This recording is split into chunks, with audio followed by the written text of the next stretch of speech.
लखनऊ में आप हैं, लखनऊ तो फेमस रहा है कि वो हिंदू मुस्लिम या कहिए गंगा जमुनी तहजीब की जो बात करते हैं उसकी मिसाल है, और वो गढ़ रहा। उत्तर प्रदेश जो है वो हिंदुस्तान की केवल जो है मध्य में नहीं है, बल्कि उत्तर प्रदेश उत्तम प्रदेश इसलिए कहा गया कि वहाँ तमाम संस्कृतियों का धनंजय संगम। जी, धनंजय जी, एक एक लाइन कह के अपनी बात।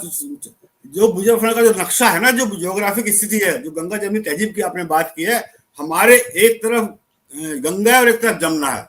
गंगा जमुना के बीच में मुजफ्फरनगर बसा हुआ है। ये हमारी ज्योग्राफी है जी। बिल्कुल, बिल्कुल।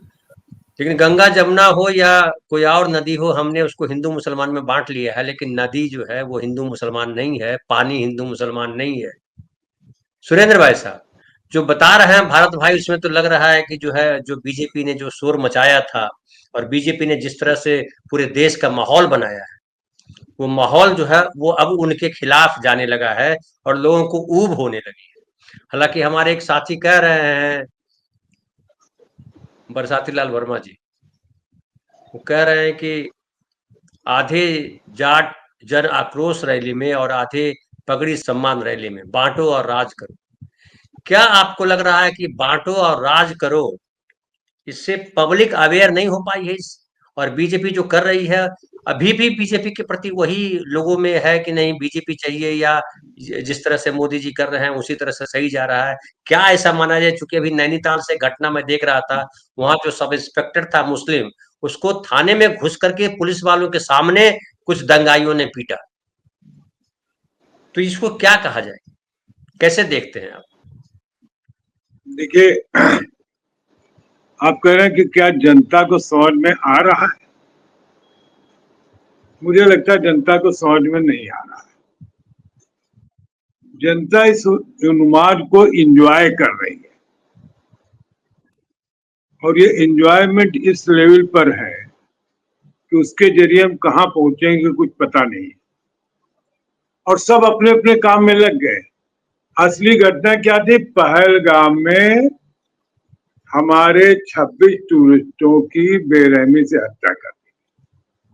यहां से बात शुरू हुई। प्रधानमंत्री ने कहा कि हम अकल्पनीय पनिशमेंट देंगे, ईंट से ईंट बजा देंगे।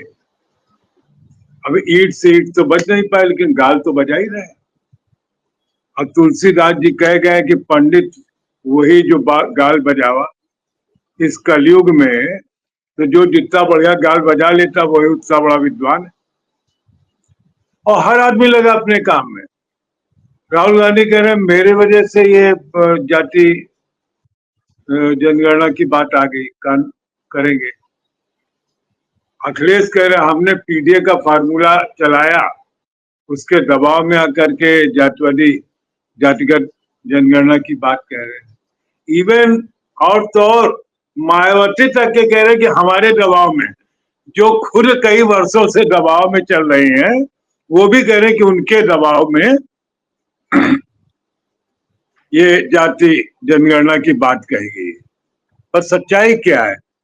इस पहलगाम की घटना के दबाव में जातिगत जनगणना की बात कही गई, क्योंकि वहां जब मुंह तोड़ जवाब देने की स्थिति नहीं बन रही, और मैंने आपके चैनल पर या जितने चैनल पर मैं रोक जाता हूं, मैं लगातार ये कहता रहा हूं कि नहीं, युद्ध ये लोग नहीं करेंगे।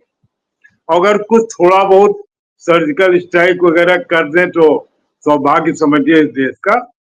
और अब मुझे वो भी होने के आसार नहीं नजर आ रहे, क्योंकि अमेरिका बता रहा है कि देखो भाई, थोड़ा बहुत करना हो कर लेना, बहुत लड़ाई नहीं करने की पूरा बवाल हो जाए।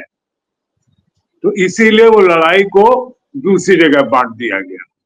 मुजफ्फरनगर अभी बताया हमारे भारत भाई ने कि 168 हिंदू संगठन, 168 हिंदू संगठन तो मुझे लगता पूरे देश में नहीं होंगे। जो ये नहीं, अकेले मुजफ्फरनगर, भारत भाई ने नहीं बताया, वो मैंने प्रस्तावना में पढ़ा, चुके दैनिक भास्कर लिख रहा है कि 168। नहीं, सही भास्कर सही लिख रहा है। इतने संगठनों के नाम थे कि वो हम भी अचंभे में थे कि इतने संगठन मुजफ्फरनगर में कहाँ से आ गए। ये आरएसएस की खूबी है कि संगठनों के इतने संगठनों के नाम लिखवा देता है कि पूरा हिंदुस्तान पूरा फेवर में जी। वही मैं भी वही कह रहा हूँ कि भाई 168 ने 568 कह दीजिए। सक्रिय, जब निष्क्रिय, पंडित, घर में पैदा हुए, मौत के मुंह में गए हुए, सोए हुए, सबको नाम गिरा देता है। हमने कहा ना, पंडित वही जो गाल बजावा, तो गाल बजाने में क्या जाता है, तो बता दिया 168 है। और 168 से डबल कम से कम 376 टिकट ले आए वहां, जबकि संगठन एक ही था। लेकिन जो भीड़ आई उससे कम से कम दोगुनी तो रही होगी। मुझे ऐसा लगता है कि पूरे देश में सिर्फ एक भाजपा पूरे देश में प्रयास कर रही कि लोग धीरे धीरे पहलगांव की घटना का बदला लेने की बात कहने की जरूरत ही न करें, क्योंकि अब हो सकता है कि थोड़े दिन बाद ये भी कहें भक्त लोग, जो कहे कि अच्छा, पंडित नेहरू ने युद्ध किया था, क्या मिला इस देश को, लाल बहादुर शास्त्री ने इस देश में युद्ध लड़ा, क्या मिला। बस उनको कहना ही है ना, तो कह रहे हैं इसलिए ठीक है हम लोग युद्ध नहीं करते। कांग्रेसी चाहते ही है कि देश बर्बाद हो जाए ताकि हम युद्ध करें, दे कैन से एनीथिंग। और पागलों का और भक्तों का, तो देखिए भक्तों का तो आप हाल जानते हैं, जहां वो धर्म के भक्त हैं, हम देखते हैं तमाम लोग, जैसे आसाराम बापू को सजा हो गई, आरोप नहीं सजा हुई, और उनके भक्तों बात के क्या बात करते हैं, हमारे भगवान वो ऐसा कर ही नहीं सकते। अब क्या करें भाई बताइए। वो राम रहीम को कहते हैं क्या है। एक वो रामपाल है, उन्होंने किताब लिखी कि कैसे जीवन को सुधारें। तो मैं अपने एक मित्र के यहाँ गया हुआ था, करीब 7-8 महीने पुरानी बात है, तो कोई किताब पढ़ रहे, तो यार क्या है यार, हम लोग जो बात करें बड़ी इंपॉर्टेंट किताब का किसने लिखी, बोले रामपाल। तो मुझे ध्यान ही नहीं, फिर एकदम से ध्यान है, कौन देखा, हम कहा इसकी किताब पढ़ रहे, बोला मुफ्त में मिल गई तो पढ़े ले रहे हैं। ये इस देश के इंटेलिजेंसिया का स्तर है। और वो जिनकी मैं बात कर रहा हूँ पत्रकार हैं, मुफ्त में मिल गई, इसलिए रामपाल द्वारा लिखी गई गीता की बातें सुन रहे। मतलब वैसे हुआ कि रावण जो रामचरितमानस लिखा है जिसने, उसकी बात सुन रहे। तो यहाँ ये सब बड़ा आसान है। और मुझे लगता है कि जैसे उस महिला को नरवाल, जिसके पति मारा गया, जिस ढंग की असभ्य भाषा और गाली गलौज की भाषा का इस्तेमाल किया जा रहा है, आप किसी सभ्य समाज में रह रहे हैं।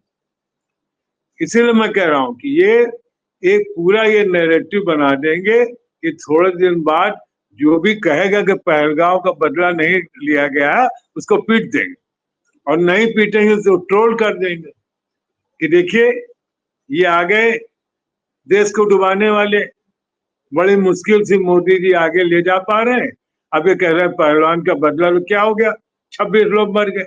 नैरेटिव यही बनाया जा रहा है। तो हम एक बड़े गंभीर दौर से गुजर रहे हैं।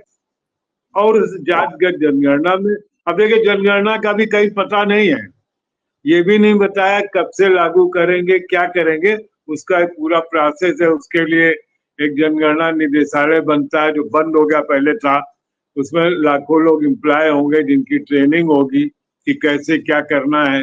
फिर उसकी जनगणना चलेगी, साल भर में होगी, पूरी की 2 साल में होगी। तब तक गंगा में न जाने कितना पानी बह जाएगा। और ये तो अभी तो एक बिहार चुनाव के लिए है, अगर इसमें परिणाम ठीक निकले तो अच्छी बात है। और अगर लगा कि जातिगत जनगणना करने से हमें नुकसान हो सकता है, तो 26 में इसको भूल गए। बहुत से काम वो कहते हैं अभी, और दूर क्यों जाते हैं, बहुत सही बात आपने दूर क्यों जाते दूर क्यों जाते हैं। अभी उन्होंने कहा ना कि हम पाकिस्तान को मुंह तोड़ जवाब देंगे। क्या करेंगे, पूछ काढ़ लेगा अपने हरियाणी, वो जो नहीं, क्या कहते हैं, रामदेव की भाषा में सब लोग यही कहेंगे पूछ काट लेगा, कहा था। तो जब एक ये स्तर हो जाए तो वहां कोई बड़ी तार्किक बात नहीं करनी चाहिए। जितनी अधिक मूर्खता की बात आप करेंगे, उतना अधिक विद्वान आप समझे जाएंगे इस दौर में। इसलिए मूर्ख बनने की कोशिश कीजिए, विद्वान बनने की कोशिश मत करिए।